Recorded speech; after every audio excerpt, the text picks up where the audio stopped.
Greetings and salutations, folks. It is I, your host, Son of Kane, coming back at you today. And today we are talking 1988's Heathers.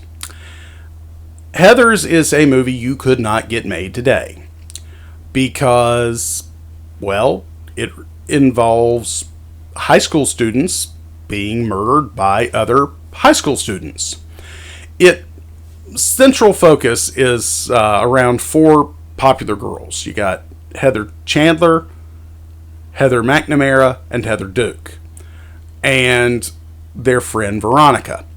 Now, the Heathers plus Veronica are the mean girls of the school.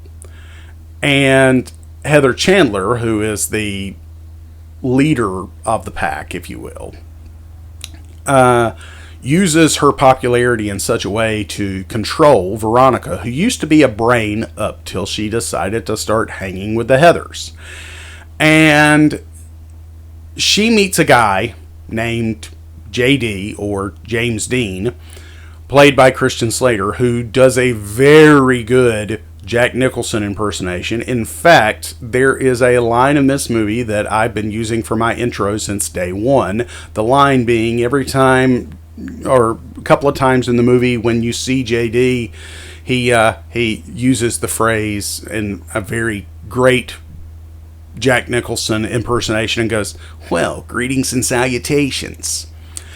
And he's great in this role. Christian Slater's perfectly cast in this movie. But basically, he convinces Veronica that she's not being true to herself and uses his seduction, for lack of a better word, to tell her that maybe the two of them need to take the Heathers down a peg. And it starts by them poisoning Heather Chandler together, and then after poisoning her, they unintentionally do something else. Unintentionally for Veronica, intentionally for James. The movie is very quotable. Diet Coke heads is a line that still sticks out to me. It's very dark humor. Came out around the same time as Beetlejuice. It was one of the movies that really propelled Winona Ryder in the late 80s.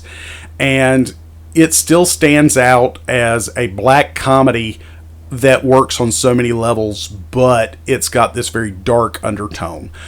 In fact, for any of you who grew up watching the Disney Channel and The Sweet Life of Zack and Cody, you can actually see young Phil Morris that played, I think that's his name, that played Mr. Mosby on Sweet Life. He has a small role as the editor of the school paper in this movie. So yeah, that's a fun little fact.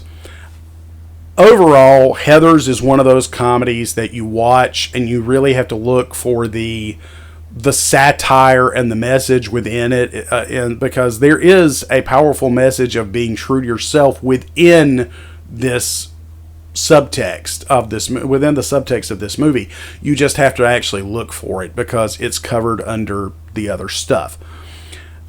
If you enjoyed this review of Heathers, don't forget to click like. Don't forget to subscribe. Don't forget to click that bell notification so you know every time Son of Kane has a new video uploaded. And don't forget to share this on all your social media platforms in an effort to help me grow my channel. And I'll see you next time at the video store.